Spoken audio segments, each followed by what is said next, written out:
All right, I'm here with Anna Lemke. Thank you so much for joining me today. You're welcome. I'm happy to be here. Thanks for inviting me.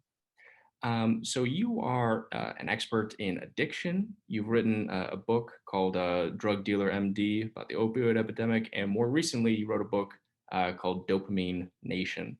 And I really want to get into the second book in particular and the topics it addresses. And maybe just so we're all on the same page here, could you tell us what dopamine actually is? I hear this a lot. Is it just pleasure, or what is it? Well, it's a chemical that we make in our brain. It's a neurotransmitter, which means that it bridges that gap between neurons. Neurons are the cells that send the electrical impulses that create the circuits that make us who we are. But interestingly, neurons don't touch. There's a little space end to end called the synapse, and that synapse is bridged by molecules called neurotransmitters. So dopamine is one of many brain neurotransmitters. It's the most important neurotransmitter for the experience of pleasure, reward, and motivation. It's not the only neurotransmitter involved in that process, but it is the final common pathway for all reinforcing substances and behaviors. Okay, and you mentioned pleasure in there, and something that you've talked about before is that how pleasure and pain are co-located in the Right, brain, and that these are kind of like two sides of the same coin. right. And heard you say that like any deviation basically from this balance of homeostasis can be stressful, which sounds counterintuitive. Like how could pleasure possibly be stressful? Yeah, that's great. So, the literal definition of stress in biology is any deviation from homeostasis. Homeostasis is our physiologic baseline. So, I like to use this metaphor of a beam on a central fulcrum, like a teeter totter in a kid's playground. But when the teeter totter in this case is at rest, then that beam is parallel with the ground. So neither side is touching. That's homeostasis. That's the level baseline. And any deviation to the pleasure side or to the pain side of that balance is the definition of stress. And one of the overarching rules governing this balance, or really all physiologic systems in all living organisms, is the drive to return to homeostasis. So, with any deviation from neutrality, our brains will work very hard to restore a level balance. Furthermore, the work that the brain is doing to restore homeostasis does send a signal to our own adrenaline, which is our stress hormone, to release a certain amount of adrenaline. So it is literally stressful in the sense that it kicks off our own adrenaline. Okay, so that was what I was curious about. Like, I've again, I don't know very much about brain science, but I hear things like cortisol being a stress hormone. Is that Yes. also in the mix here? Yes. So cortisol, adrenaline, those are all roughly equivalents. And this is primarily the work of neuroscientist George Koob, showing that as with a deviation, so if you ingest something like cocaine, right, it releases a lot of dopamine in the specific circuit of the brain called the reward pathway. And immediately the brain responds to that by downregulating endogenous or internal production of dopamine and dopamine receptors to try to bring it back down to homeostasis. But the other thing that happens during the work of trying to do that is that we release adrenaline or cortisol, which is our stress hormone. And that's the work of George Koob, showing that it is like there's a link between that process and a literal stress reaction. So it's stressful to Mm. deviate from homeostasis, whether or not you're deviating to the pleasure side or the pain side. So does that mean there's really no like ever unmixed pleasure or pain? It's always going to have some combination or some stressful component to it. I think the way of so first of all, this pleasure pain balance is an oversimplification of our experience. Like you can experience pleasure and pain at the same time. For example, when eating spicy foods, or just to throw it out there, like sadomasochistic sexual encounters, right? So there's a mixture. But the interesting thing is that in general, these are opposites, and there's no pleasure without cost, because the way that the brain restores homeostasis is not just to bring it back to baseline, but first to tip an equal and opposite amount to whatever the initial stimulus was. So If you smoke pot, you'll get a release of dopamine, you'll get a deviation of the pleasure side. But then these neuroadaptation gremlins will hop on the pain side to bring it level again, and they like it on the balance, so they stay on until it's tilted an equal and opposite amount to the side of pain. That's the come down, the hangover, or what neuroscientists call the opponent process reaction. In a matter of seconds to minutes to days, those gremlins hop off and homeostasis is restored. But we pay a price for every pleasure, and the more extreme the pleasure, the higher the cost physiologically. Mm. And you mentioned pot as well in there, and a lot of people, especially as we talk about legalization of it, a lot of people sort of, I think, go too far and say like, oh, this is a non-habit forming drug. But clearly, basically, it sounds like what you're saying is any process that is releasing dopamine is going to have it's going to have some effect in your brain. It's going to have some sort of withdrawal. Is that basically true? So if you start out with a level balance and you deviate to the side of pleasure and do something that releases dopamine, you will pay a price, and that price will be the hangover, the come down, the withdrawal. Mm. And that's true for cannabis. It's true for watching a Netflix series, after each episode that kind of like, oh man, should we watch another one? No, we said we wouldn't, but I kind of really want to, right? On the other hand, if you think about hunger is a little bit different. Hunger is the absence of a reinforcer that we need to survive. And so with hunger, what you get is a deviation to the pain side, right? So that's a sort of a natural deviation that's going to then drive the organism to do the work to find food. And when you find food, as long as it's not full of salt, fat, and sugar, but just restores the balance, then you get dopamine without having to pay a cost because you paid it up front with hunger. Does that make sense? Yeah, and so I guess that would also lead into sort of another point, which is that, and something I want to talk to you about is the easy access to pleasure in modern life. And it sounds to me like what you're saying is that if you can incur a cost to begin with before you get your pleasure, your dopamine, then that could actually just bring you to homeostasis and not cause this sort of withdrawal or pain as the pleasure recedes. Right. And that's what this pleasure pain balance evolved for, right? So we evolved, first of all, this reward circuit has remained unchanged over millions of years of evolution across species. And it's what's allowed us to survive and thrive in a world of scarcity and ever-present danger, which is what the world has been for most of human existence. The problem is that we now live in this world of overwhelming abundance. We have easy access to all kinds of highly reinforcing drugs and behaviors. Even previously sort of healthy and adaptive things that we didn't think of as drugs, like food, like sex, have now become drugified, so that even these behaviors you can get addicted to. And getting back to the balance, this is the second rule of the balance, which is that with repeated exposure to the same or similar reinforcing stimulus, that initial response to pleasure gets weaker and shorter, but that after response to pain gets stronger and longer. In other words, the gremlins start to accumulate on the pain side of balance. Pretty soon, there's enough gremlins on that pain side to fill this whole room. They're camped out there, tents and barbecues in tow. And now we've essentially changed our hedonic set point, right? Now we need an enormous amount of pleasure, not to get high, but just to level the balance and feel normal. Yeah. Modest pleasures no longer do the trick because they don't outweigh all of the gremlins that are camped out on the pain side. And when we're not using, that balance is tilted harshly to the side of pain, and we're experiencing the universal symptoms of withdrawal from any addictive substance, which are anxiety, irritability, insomnia, depression, and craving. And that's essentially what happens when people get addicted. I see. Would the reverse be true? As in, if you get really used to pain, that any amount of pleasure would become much more rewarding? Right. So that's exactly what happens. And it's called the science of hormesis. Hormesis is Greek for to set in motion. And there's a whole branch of science showing that if you expose cells and organisms to toxic stimuli, you actually increase the health or improve the health of that organism. And essentially what's happening there is, if you imagine, again, that pleasure pain balance, you're starting out with a level balance, and now you intentionally expose yourself, myself, ourselves, to toxic or painful stimuli. Exercise is immediately toxic to cells. Freezing cold temperatures, like jumping into a lake or taking an ice cold shower, that's immediately toxic to cells. Many other things that we can do in mild to moderate doses.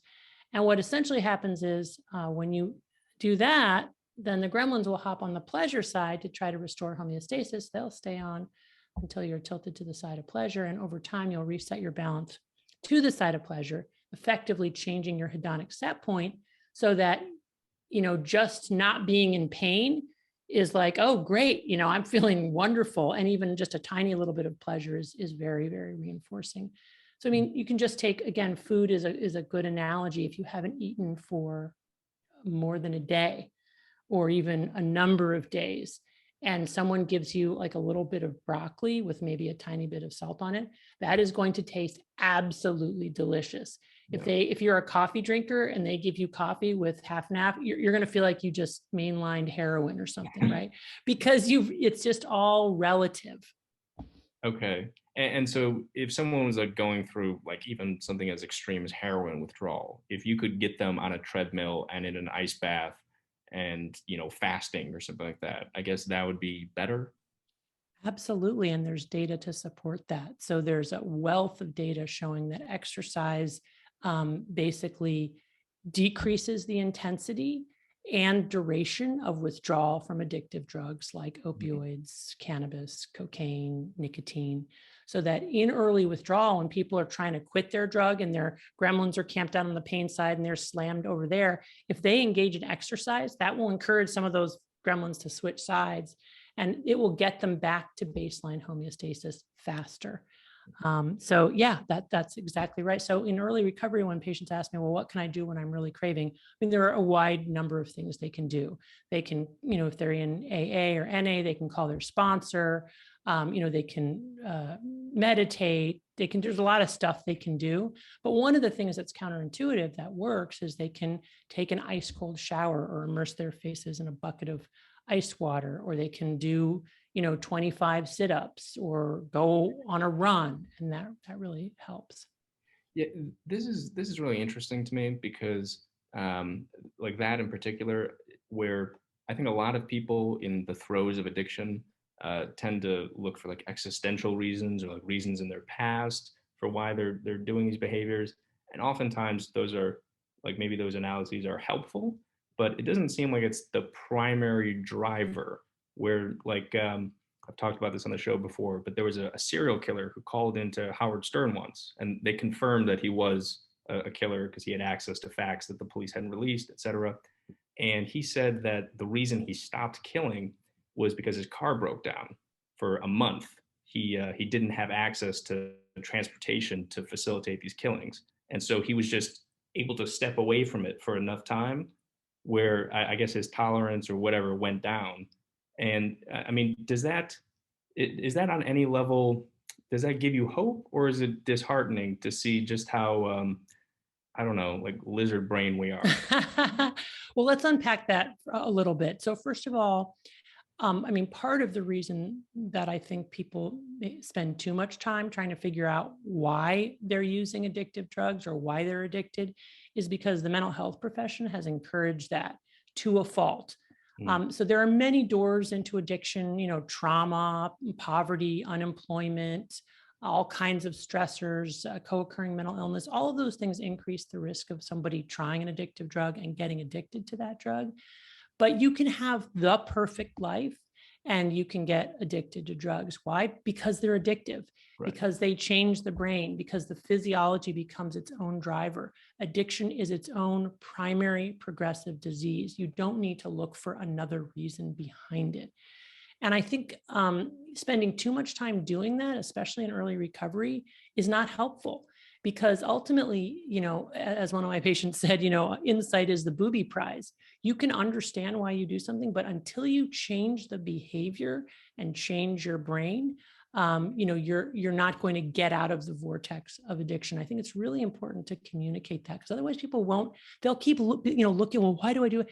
And the serial killer. I mean, I don't know enough of the details of that particular situation to really comment, but basically this idea of like, well, I don't have access to my drug because I don't have a car.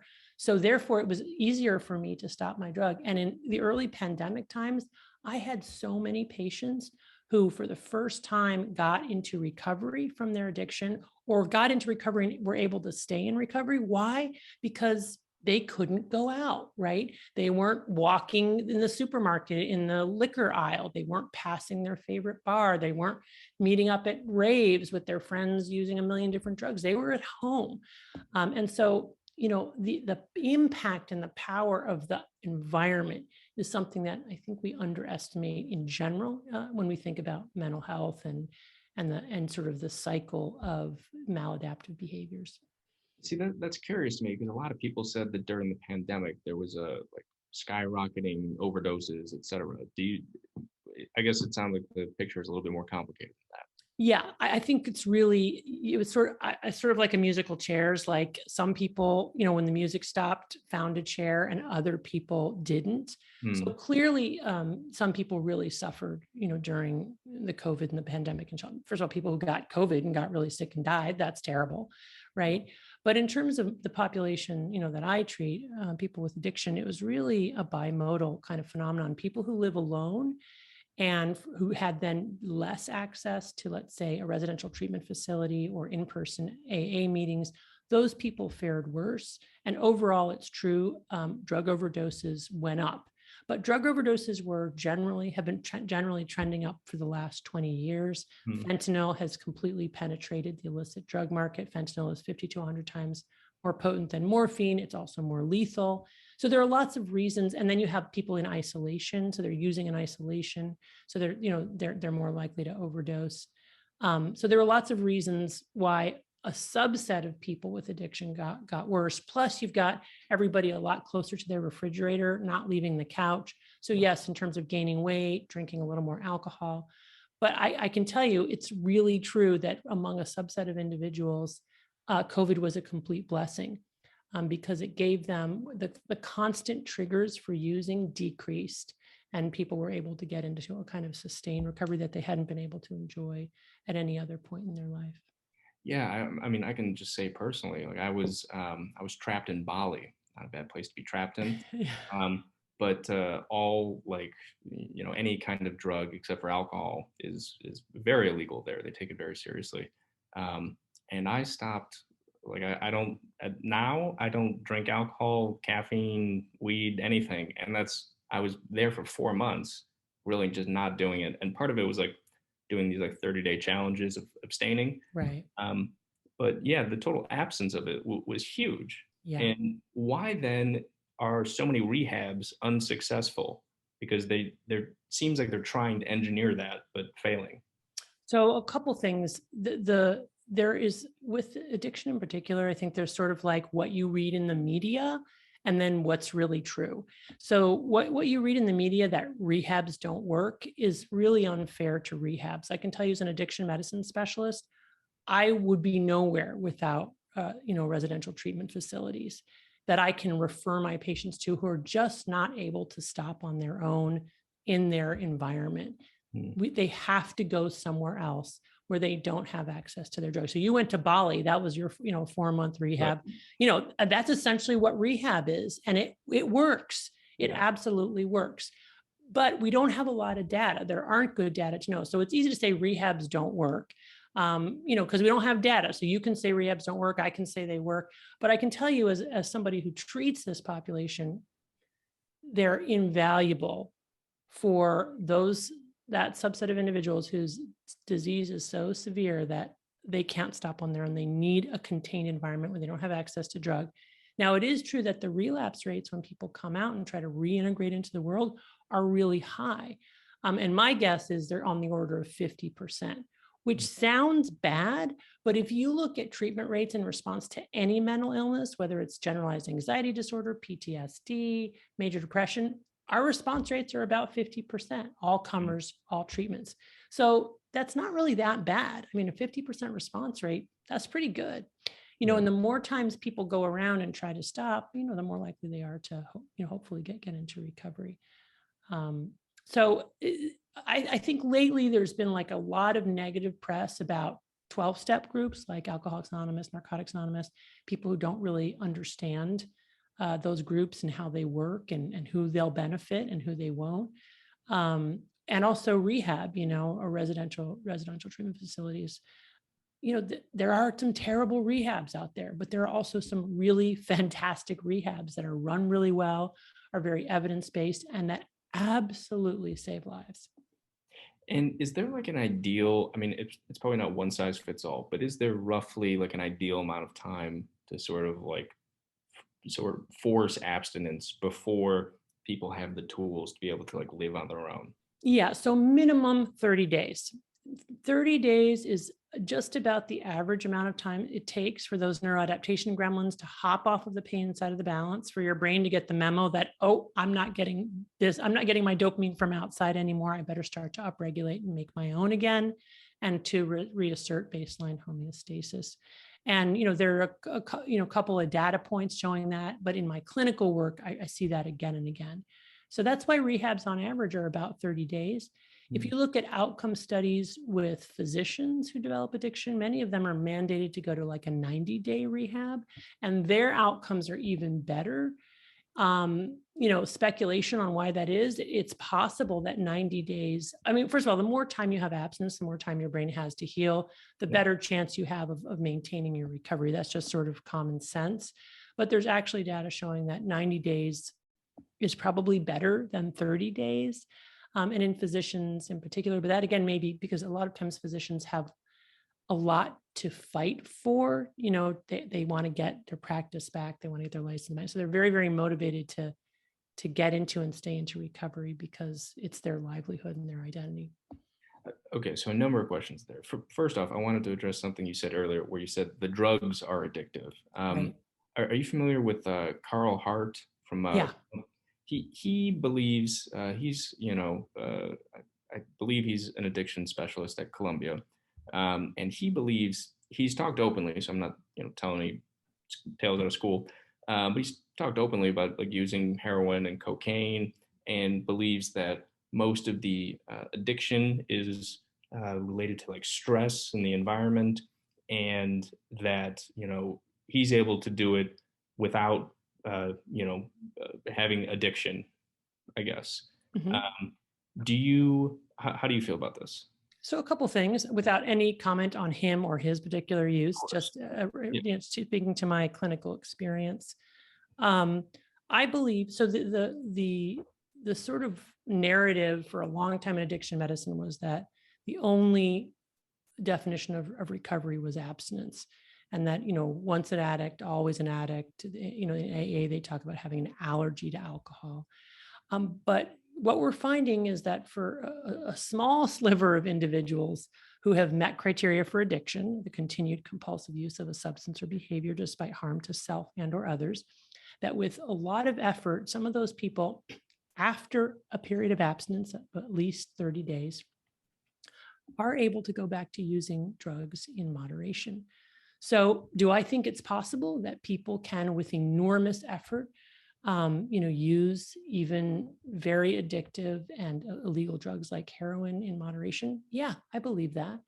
But I also know it's a very slippery slope, and that many people who believe they're using in moderation without consequences, if you were to poll their friends and family members and colleagues, you would very quickly uncover that there are consequences and they are not seeing them. Because when we're chasing dopamine, it's very hard to see true cause and effect. And there's this whole aspect of denial that's very, very strong, where we don't really see the impact until we've stopped. And so those are my thoughts. Yeah, fair enough. And then on the topic of abstinence, what about for things like, using your cell phone, which appears to, cause like dopamine to be triggered in the brain, like the sort of wheel down when you're scrolling Twitter or whatever has been compared to a roulette wheel by the people who designed those features. Is it possible to live abstinent from those things, or is any exposure to it sort of tipping the balance? Right. Well, as I talk about in my book, Dopamine Nation, this is why we have to have this conversation about moderation.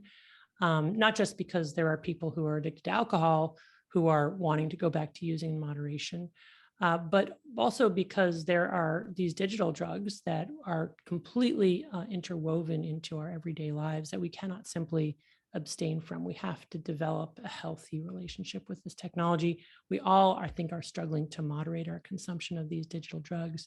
So yes, we have to moderate. We can, I believe we can moderate. I believe we are collectively and individually figuring out now how to do that.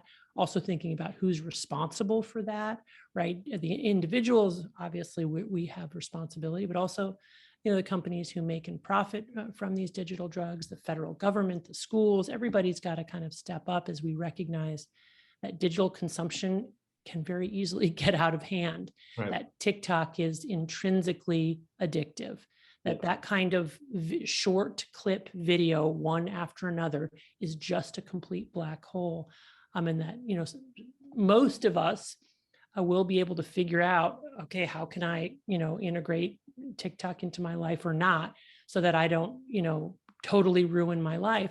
But a subset of individuals will fall prey to that, especially if you think about children, and they won't be able to pull themselves out. So we as a society need to really, be thoughtful about this. I'm really curious the effect on children, because I think with a variety of just like internet stimulus, I mean, I can speak for myself and for most like people I know my age, their first exposure to pornography was when they're in like between third to fifth grade, Yeah, which way too young. right.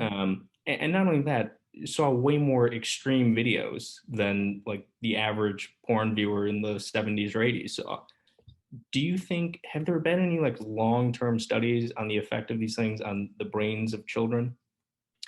Well, I mean, first of all, we know that the developing brain is more vulnerable to addiction more broadly. The earlier you're exposed to an addictive drug, the more likely you are to go on to develop an addiction. That's been shown with alcohol and other drugs. Things like pornography. Pornography is absolutely a drug that has become more potent and more accessible over time, as you just talked about. You used to be, you had to like steal a Playboy from your friend's father's, between the mattresses or something.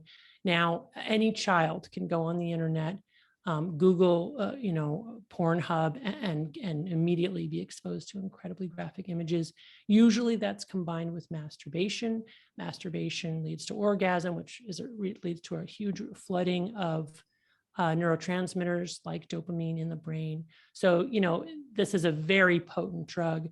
And what we're seeing clinically is rapidly rising rates of particularly men, Yeah. coming in with very severe and debilitating pornography addiction, to the point where people are non-functional, not able to go to school, not able to go to work, depressed, suicidal.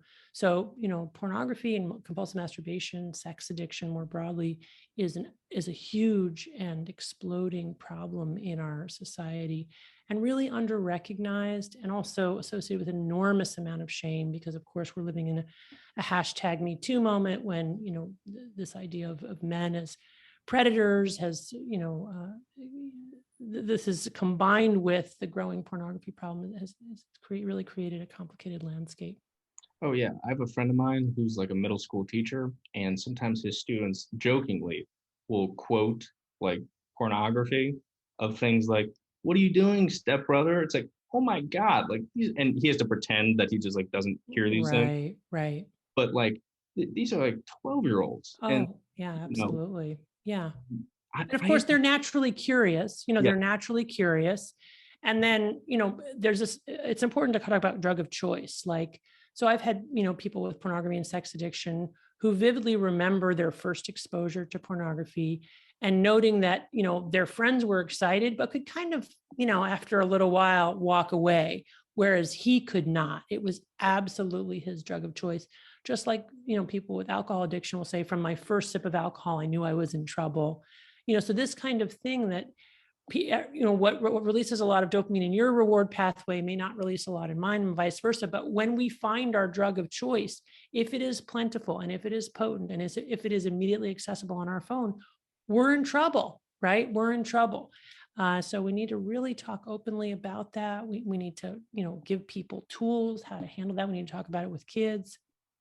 yeah, and you mentioned pornography in the context of this Me Too era, and also in the context of sort of like a very, among some parts, like a sex positive movement where like I Right. have women friends of mine who are like, like I think it'd be great if like more pornography was made for women and all these things.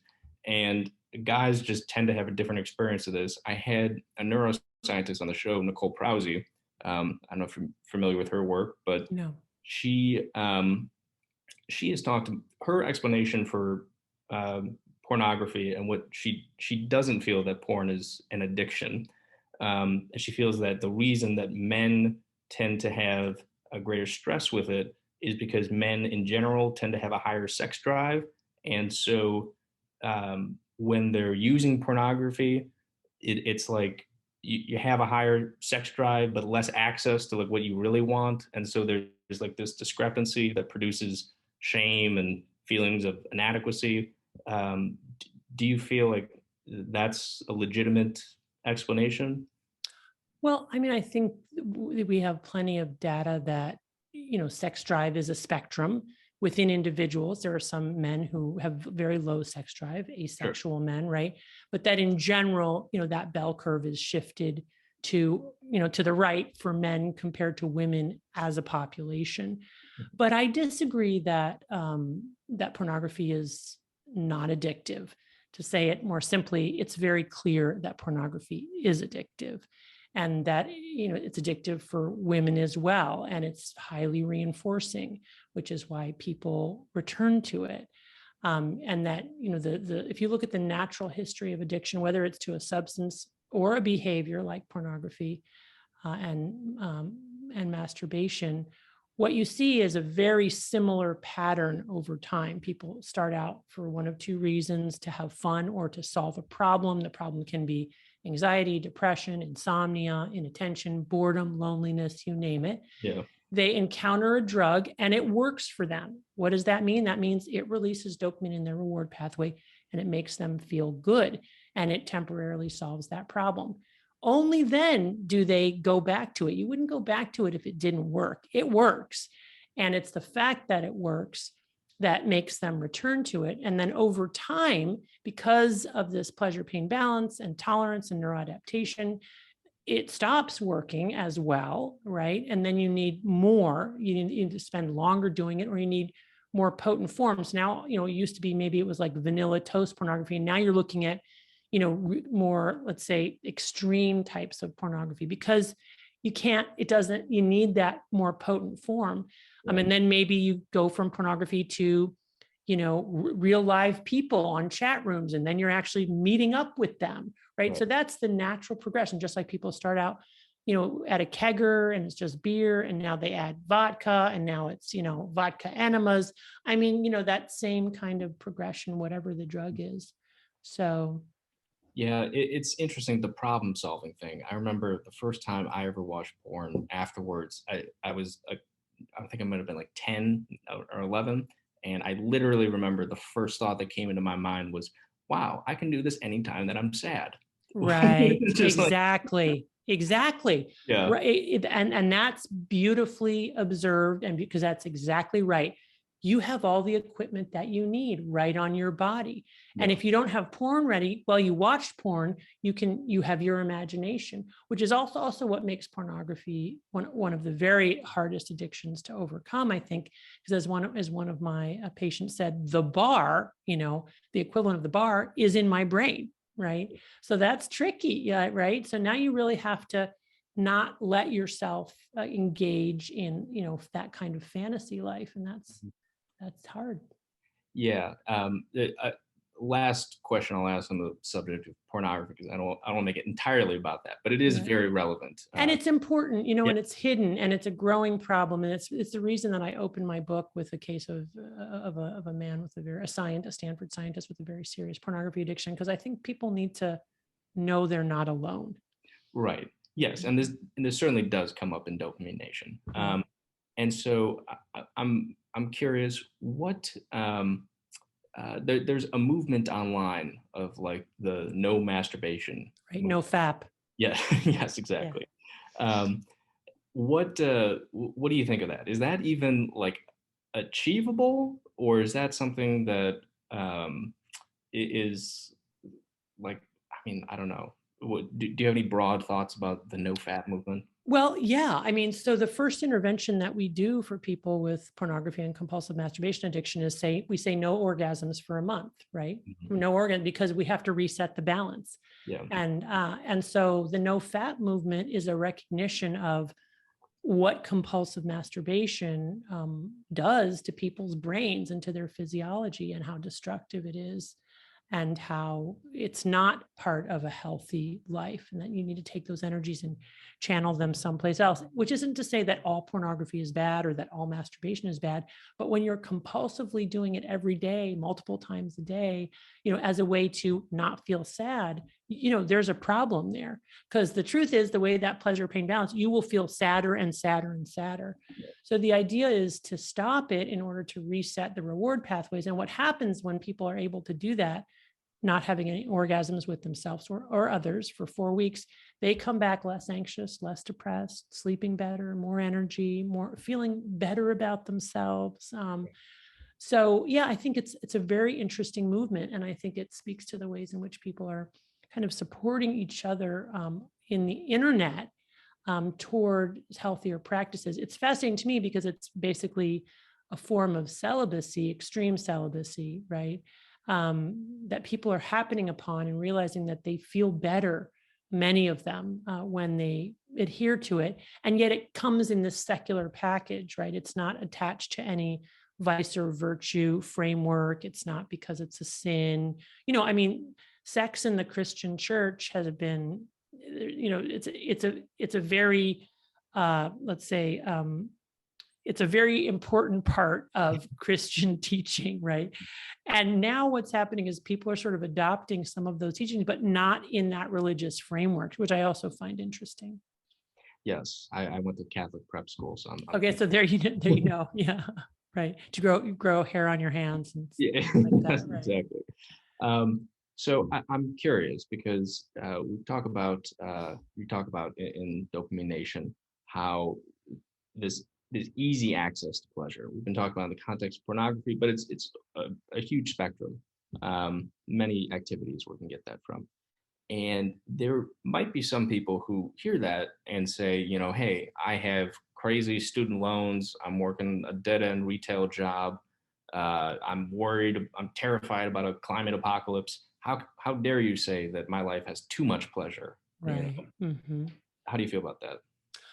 Well, I think it's important to acknowledge that when people have a lot of stress in their lives, they have jobs that are not rewarding, they're in conflicted relationships, that it's hard. Life is very hard. And turning to this substance or a behavior as a kind of respite from the rest of their lives is a very common and human reflex, right? We reflexively approach pleasure and avoid pain.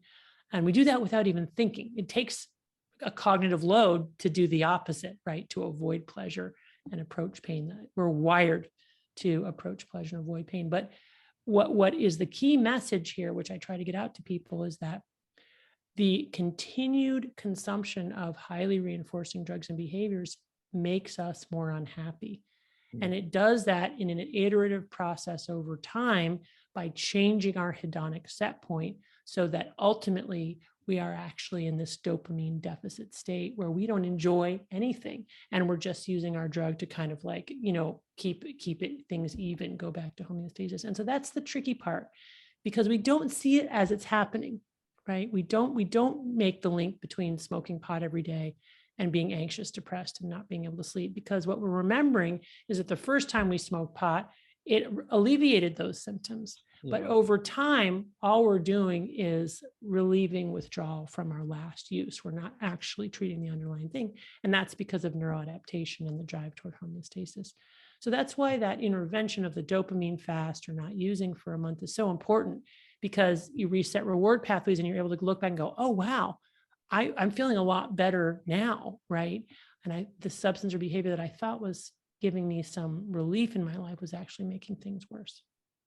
There are, on that note, what I find interesting is that there are definitely experiences I've had, and I've talked to other people who have had, where if you're, when I was in college and smoking a ton of pot, I would, when I smoked, I would realize, man, why did I do this? Like, I don't like this. This is not fun. Yeah, And this is causing, is that, and people saying with like masturbation afterwards, they have this clarity of like, why right, did I do that? Is right, that because it brings you, you're in this state of like sadness, it brings right. you briefly maybe up to like homeostasis, and you can sort of see clearly before you dip back down? It could be. It's interesting. I think what it is, yeah, I think that's what it is, that essentially there are just those moments of clarity where, well, first of all, what happens is you're walking around in this dopamine deficit state, and the reflex and urge to restore homeostasis is overwhelming, Mhm. such that our ability to recall how the drug really makes us feel, we don't have access to it. All we have is the euphoric recall of how it used to make us feel before it stopped working. Yeah. So when you're in this state and you have euphoric recall, the drive to get the drug and use is enormous.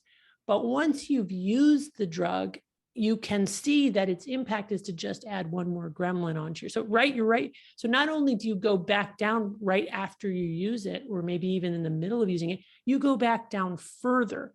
And Mm. that's the moment of clarity. It's not up here. It's like, oh crap, now I've got another gremlin on the, now I'm even deeper in the hole. Yeah. Are there any, is there hope for anybody whose pain pleasure balance is out of whack, in the sense that are there any, is it possible to just like break your sort of reward system where you can't go back to normal? So in general, there's enormous plasticity such that with sustained abstinence, the vast majority of people can return to a level balance or baseline homeostasis. And then it becomes a difficulty of maintaining that balance and not returning to addictive use. Every once in a while, we see somebody with severe addiction who it just seems like their balance is stuck on the pain side and they can't get over. And then that's when we use certain medications to try to help level them out. Mm. But in general, with enough abstinence, the vast majority of people, if they can stop using for long enough, they can restore homeostasis.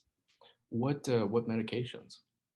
Well, for opioid addiction, we'll give opioids like methadone or buprenorphine. They don't get people high. What they do is they level the balance and allow homeostasis to baseline homeostasis to be restored, so that people aren't using all their energy trying to resist the urge to use, and then they can, do other recovery work.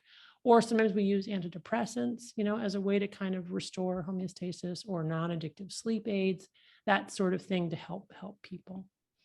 Are all forms of dopamine, activities that produce dopamine, created equal? Like, is there a difference between like natural and processed sugars here? Like, is sex in some way better for you than watching porn, or whatever example you want to use?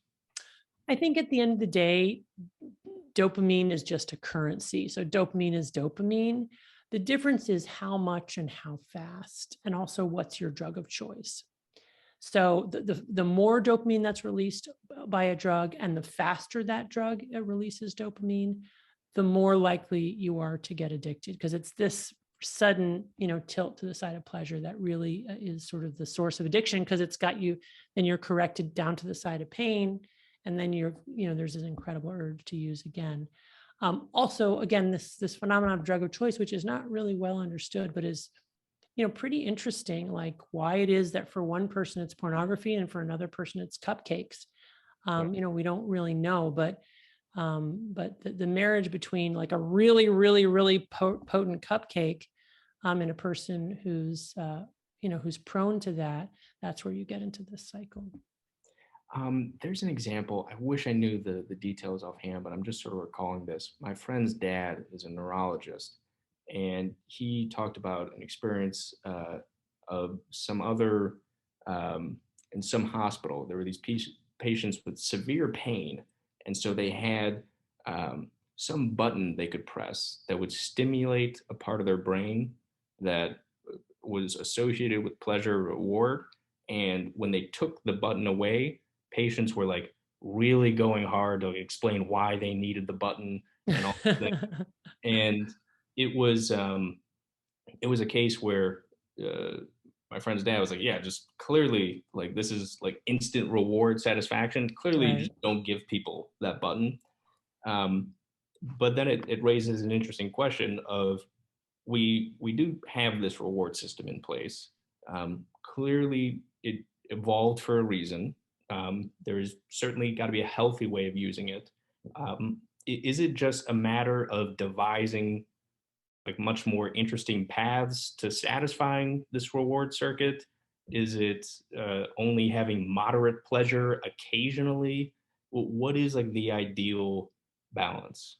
So I think that the first thing to realize is that if you pay for your dopamine upfront by doing the work to get it or tolerating pain, such that you're getting your dopamine not directly by pressing on the pain side, like that deep brain stimulator was doing in the example that you indicated, or that cocaine or methamphetamine or nicotine, they essentially release a flood of dopamine right in the synapse. Instead, what you're doing is you're pressing on the pain side and letting your body's natural re-regulating response to that be your source of dopamine. That's potentially a much better and more enduring source of dopamine. So, in other words, you're getting your dopamine from working really hard every day to learn and master a difficult skill, and then, getting the reward slowly over time through an iterative process by doing the work. Or you are going for a run or going for a bike ride or going for a swim, even though you don't really like it, because you know that slowly what happens with exercise is dopamine levels slowly rise over the course of the exercise and then remain elevated for hours afterwards before coming back down to baseline. You never go into that dopamine deficit state or ice cold water or things like that. That's the first thing. The second thing, if you're going to indulge in intoxicants, which make dopamine spike suddenly, and then you go into dopamine free fall below baseline, your dopamine deficit state, before going back up to a baseline homeostasis. If you're going to use intoxicants, use them infrequently and leave enough time in between for those neuroadaptation gremlins to hop off the pain side of the balance so that you can restore homeostasis. What you don't want to do is slowly over time accumulate gremlins on the pain side of the balance such that you've changed your hedonic set point and you don't even see it. On the subject of intoxicants, the one sort of drug where I've never afterwards felt like, oh my God, I'm going through withdrawal or like, why did I do that? Are psychedelics. Is it possible there's some like difficulty up front in terms of like the come up that satisfies that? Or am I just missing the crash? Or how does this fit into this reward framework? Yeah, so there's a lot of sort of talk out there that psychedelics are not addictive, and the idea is that they develop almost instant tolerance, such that the lore is that you couldn't repeat them because it wouldn't work. But the truth is that people can get addicted to psychedelics, that there is, whether it's you're talking about mushrooms or MDMA, there are Blue Mondays, people do have come downs, they are more depressed. That you didn't have it is one thing, but many people do have a come down. But even if you don't subjectively feel a come down, what is the nature of addiction? It's using a substance to alter your mental status in pursuit of some other thing that you want, right? So, we do see people get addicted to psychedelics who repeatedly use them, every week, every day, and who end up in a very, very bad place. So it's not true that psychedelics aren't addictive. It's impossible to find something that has such a huge mental impact that isn't going to be addictive for some people. Well, is it possible that certain substances are like less prone to addiction in the same way that like maybe like there are Buddhist terrorists, but it seems like that religion lends itself less to the pursuit of terrorism? Yeah, I mean, again, I think it depends on the individual's physiology. I will tell you, I will never, ever get addicted to alcohol. It just doesn't do anything for me. I will never, ever get addicted to caffeine. It doesn't wake me up. Pornography, romance novels, easily addicted to that. So it's that combination of like your particular lock and key, with that particular drug. So I don't think we can say, oh, this drug is not addictive and that drug is, or this drug is really addictive and this one's like, it depends on the person meets the drug. And if that's your drug, it's going to be more addictive than a drug that other people culturally might think of as super duper addictive. Um, I want to talk about a little bit this idea of a dopamine detox, uh, Yeah. because we're talking about all these withdrawals and addictions, etc. And then there are some people may not identify with alcohol addiction, but everybody has a cell phone. Just about everybody I've talked to has had some, you know, they've had to go through some processing of what social media means in their life, whether it's abstaining, etc. Um, is this for real, dopamine detox? Is that even possible? I mean, I've seen YouTube videos about it, and I don't know what to think. Well, I mean, what I recommend for patients who are struggling with any kind of addiction, whether it's a substance or behavior, is a dopamine fast or an abstinence trial. The idea being that you need to abstain from your drug for long enough to reset reward pathways. And that when you do that, you can come to more modest rewards and actually enjoy them again, and also see true cause and effect between your drug and the impact that it's having on your life, which you can't do when you're using it. So I do really recommend it. Now, the Silicon Valley dopamine detox is like you go into a cave for a week and then you Right. emerge and like every leaf is sparkling. So that's not really the work that we're doing. I mean, we're dealing with people coming in, I'm addicted to pornography, or I'm addicted to alcohol or cannabis or, whatever it is. And then we say, okay, let's cut that out for a week. Maybe it's a particular video game. Okay, you're not going to not be on your device, but you're not going to play video games. Or maybe it's just YouTube, like no digital entertainment for a month, so that people can reset their reward pathways. You know what, Duncan? I actually have a meeting that I have to go to now. I feel badly. I thought we were just doing an hour. I'm really enjoying the conversation, but Me too. I loved having this conversation. I'll let you go and get to your meeting. The book is Dopamine Nation. I hope if you write another book, we get a chance to talk again, or yeah. whatever the occasion is. Really love your work, and thanks Oh, so much thank for taking you. the time Thank you. to. Well, you're welcome. Thanks for sharing. That always makes it, more real and more meaningful for other people, sort of to hear about, opening up a little bit and sharing your own experience. And I thought your questions were great. So thanks so much. Fantastic. All right, take care. Bye-bye. Bye bye.